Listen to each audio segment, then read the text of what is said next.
तो ध्यान से सुनना। अगर मैं बात कर रही हूं कॉमन जेंडर्स की, किसकी बात कर रही हूं? Common gender. जेंडर समझते हो? बचपन में लिंग बदलो पढ़ा था।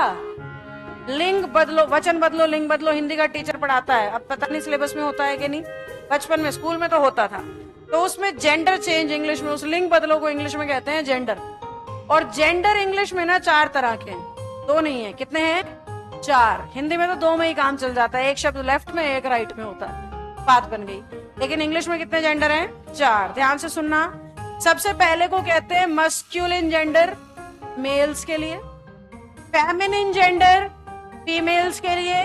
न्यूटर जेंडर, नॉन लिविंग्स के लिए। स्लोली स्लोली बोलूंगी नए बच्चों की वजह से। मस्क्यूलिन मेल्स के लिए। ये लिख इसलिए नहीं रही कि ज्यादा इंपॉर्टेंट नहीं है, बोर्ड पे वही लिखती हूँ जो बहुत इंपॉर्टेंट है, पेपर लायक, ये बेसिक है।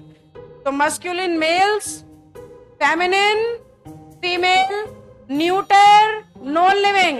चौथा जेंडर होता है कौन सा? Common gender. ये ऐसे नामों को दिखाता है जिन्हें देखकर पता ही ना लगे बात मेल की हो रही है या फीमेल की। जिन्हें देखकर पता ही ना लगे बात मेल की हो रही है या जिन्हें देखकर पता ही ना लगे बात मेल की हो रही है या जिसे देखकर पता ही ना लगे बात मेल की हो रही है या जिन्हें देखकर पता ना लगे बात मेल की हो रही है या। समझ गए? 5 एग्जाम्पल लिखे हैं, दुनिया भर के हैं इसमें।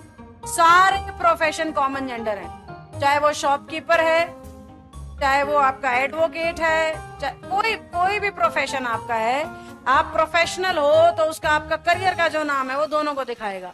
आप स्टूडेंट हो, दोनों हो सकते हो, लड़का भी और लड़की भी। तो ये ऐसे नाम होते हैं जिनको देख के जेंडर पता नहीं लगता कि लड़का है या लड़की। तो इंग्लिश ने नाम रख दिया इनका, और इंग्लिश कहती है कॉमन जेंडर का पर्सनल प्रोनाउन इट होता है।